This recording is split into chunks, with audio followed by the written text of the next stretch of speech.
భారత్ నుంచి రష్యాకు పెట్రోల్ ఎగుమతులు. మీరు విన్నది నిజం. ప్రపంచానికి చమురు సరఫరా చేసే అతిపెద్ద దేశాల్లో ఒకటైన రష్యాకి ఇప్పుడు భారత్ పెట్రోల్ పంపుతోంది. ప్రపంచ ఇంధన మార్కెట్లో ఇదొక ఆసక్తికరమైన అరుదైన పరిణామం. రష్యా నుంచి భారత్తో పాటుగా ప్రపంచ దేశాలు క్రూడ్ ఆయిల్ కొనుగోలు చేయటం సహజం. కానీ ఇప్పుడు అదే రష్యా భారత్తో పాటు ఇతర దేశాల నుంచి పెట్రోల్ దిగుమతి చేసుకోవాల్సిన పరిస్థితి. దీనికి ప్రధాన కారణం యుక్రెయిన్ వరుస డ్రోన్ దాడులు. గత కొన్ని నెలలుగా రష్యాలోని కీలక ఆయిల్ రిఫైనరీలు, ఇంధన నిల్వరి కేంద్రాలపై యుక్రెయిన్ డ్రోన్ దాడులు కొనసాగుతున్నాయి. ఈ దాడుల్లో పలు రిఫైనరీలు దెబ్బతినడంతో చమురు శుద్ధి సామర్థ్యం గణనీయంగా తగ్గిపోయింది. ఫలితంగా క్రూడ్ ఆయిల్ ఉన్నా దాన్ని పెట్రోల్, డీజిల్గా మార్చే ప్రక్రియ దెబ్బతినింది. దీంతో దేశవ్యాప్తంగా పెట్రోల్ కొరత ఏర్పడింది. పరిస్థితి ఎంత తీవ్రంగా ఉందంటే రష్యాలోని అనేక నగరాల్లో పెట్రోల్ బంకుల వద్ద భారీ క్యూలు కనిపిస్తున్నాయి. కొన్ని ప్రాంతాల్లో ఒక్కో వెహికల్కు పరిమితంగా మాత్రమే పెట్రోల్ ఇస్తున్నారు.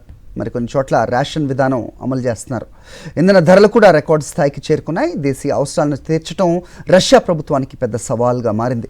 ఈ పరిస్థితుల్లో రష్యా తొలిసారిగా సముద్ర మార్గంలో భారత్ నుంచి పెట్రోల్ దిగుమతి చేసుకోవటం ప్రారంభించింది.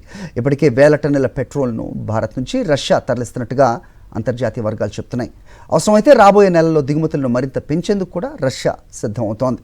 ఇప్పటికే భారత్ నుంచి కనీసం 60,000 మెట్రిక్ టన్నుల పెట్రోల్ రష్యాకు పంపినట్టుగా పరిశ్రమ వర్గాలు తెలిపాయి. పరిస్థితి మరింత దిగజారితే నెలకు సుమారు 4 లక్షల టన్నుల పెట్రోల్ను భారత్తో పాటుగా ఇతర దేశాల నుంచి ఇంపోర్ట్ చేసుకునే ప్లాన్ను రష్యా పరిశీలిస్తోంది.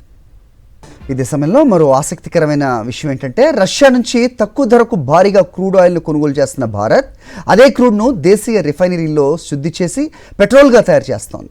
ఇప్పుడు ఆ పెట్రోల్లో కొంత భాగం మళ్ళీ రష్యాకే ఎగుమతి అవుతోంది. అంటే రష్యా నుంచి వచ్చిన ముడి చమురు క్రూడ్ ఏదైతే ఉంటుందో అది భారత్లో విలువ ఆధారిత ఉత్పత్తిగా మారి తిరిగి రష్యాకే చేరుతోంది.